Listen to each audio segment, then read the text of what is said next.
C'est presque officiel, le gouvernement français va finalement renoncer à élargir la déchéance de la nationalité, comme l'avait pourtant annoncé François Hollande lors de son discours au Congrès après les attentats de novembre.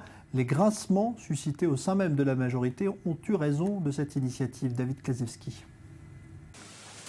Nous ne pouvons pas faire une guerre avec un second ennemi dans le dos. Mais c'est notre propre peuple. Déchoir de leur nationalité les individus désignés comme ennemis de l'intérieur. L'idée n'est pas nouvelle. C'est la Révolution française qui installe le principe de la citoyenneté d'adhésion contre les ennemis royalistes. Les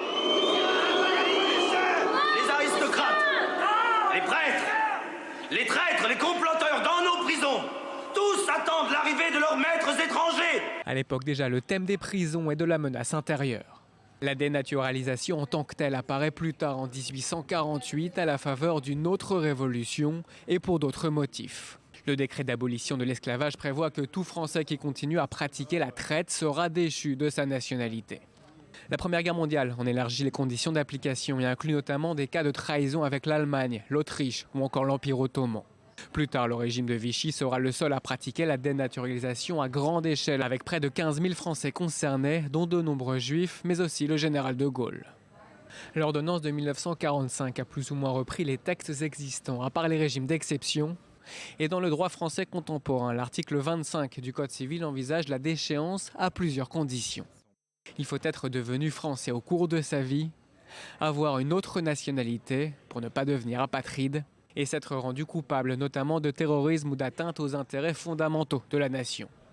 Alors de quoi est-il question aujourd'hui? Quelques jours après les attentats de novembre, annonce choc du président Hollande. Il entend étendre les conditions d'application de la déchéance. Mais nous devons pouvoir déchoir de sa nationalité française un individu condamné pour une atteinte aux intérêts fondamentaux de la nation ou un acte terroriste, même s'il est né français. Je dis bien même s'il est né français. Le gouvernement s'apprête finalement à faire marche arrière. La semaine dernière déjà, le Premier ministre Manuel Valls avait évoqué le caractère seulement symbolique de la mesure, sous-entendu pas vraiment efficace sur le terrain. Peu de chances que la disposition soit inscrite dans la Constitution à court terme. Alors, avalanche de réactions, évidemment, depuis que ce débat est entré sur la scène politique en France, tant à droite qu'à gauche. David Klasewski de nouveau. Privés de leur nationalité, certains Français, c'est déjà possible, mais le projet d'étendre la mesure à d'autres cas a provoqué de vives résistances. Premier type d'opposition, d'ordre pratique. La mesure ne permettrait pas de dissuader un terroriste potentiel avant un attentat. Un individu prêt à perdre sa vie ne rechignera pas non plus à perdre sa carte d'identité. C'est le sens de l'une des réserves émises par le Conseil d'État. Saisis ce mois-ci, les sages ont examiné et validé le projet du gouvernement. Mais ils ont mis en garde, si le texte répond à un objectif légitime, il n'aurait pas de portée dissuasive pour les terroristes. Par ailleurs, pour être appliqué, la déchéance doit concerner des individus qui possèdent en parallèle une autre nationalité. Or, selon les chiffres du ministère de l'Intérieur, la plupart des tentatives d'attaque ont été commises par des Français qui ne possèdent pas d'autres appartenances nationales. Prévoir la déchéance de nationalité est possible, à une condition, que cette personne ait une autre nationalité, puisque les traités internationaux nous interdisent de rendre une personne apatride. Autre type d'opposition au projet, cette fois-ci d'ordre politique. Mesdames et messieurs les députés de l'opposition, il faut faire preuve de cohérence.